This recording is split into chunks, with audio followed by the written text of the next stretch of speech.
ఒక మనిషి చనిపోయాడు. దేహంలోంచి ఆత్మ బయటకు వచ్చింది. చుట్టూ చూశాడు.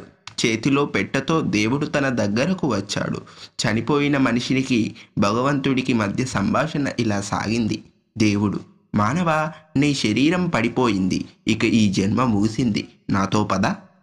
మనిషి: అయ్యో, ఇంత త్వరగానా?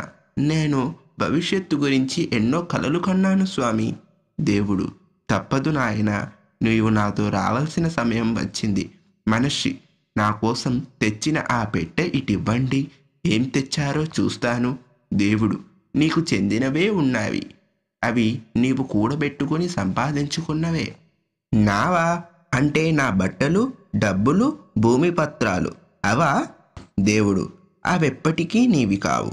అవన్నీ భూమియే, ఇక్కడే ఉంటాయి. మనిషి: పోనీ నా జ్ఞాపకాలున్నాయా దానిలో? దేవుడు: కాదు. జ్ఞాపకాలనేవి కాలానికి చెందినవి. కాలగర్భంలోకి వెళ్ళిపోతాయి. మనిషి: అయితే నా ప్రతిభ, ప్రజ్ఞ ఉండి ఉంటాయి.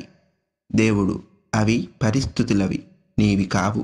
మనిషి: నా స్నేహితులున్నారా అందులో?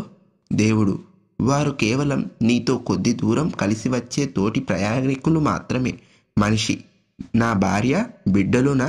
దేవుడు: వారు నీతో కలిసి ఒక నాటకంలో పాల్గొన్న పాత్రధారులు. మనిషి: అయితే నీ వద్ద ఉన్న పెట్టెలో నా శరీరం ఉండి ఉండాలి. దేవుడు: తప్పు.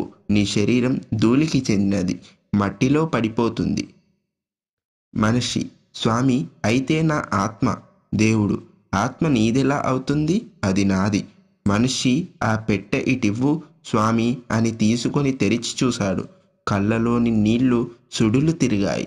ఆ పెట్టె ఖాళీగా ఉంది. మనిషి: కాలం చేస్తే తనతో తీసుకువచ్చేది ఏదీ ఉండదు అని చెప్పేందుకే దేవుడు ఈ ఖాళీ పెట్టె తెచ్చాడని అర్థమైంది. బతికున్నంత కాలం నా వాళ్ళు, అవన్నీ నావే, ఇవన్నీ నాకే అనే ఆశతో, ఆరాటంతో పరుగులు పెడుతూ పరమాత్మ స్మరణ మరిచాను అని దుఃఖితుడయ్యాడు.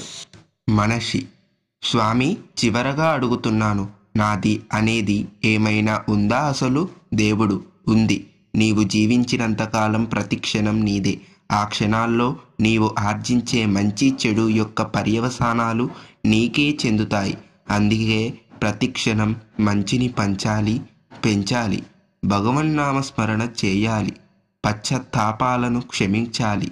తోటివారిని మంచికి సంక్రమించే చెడును విసర్జించాలి.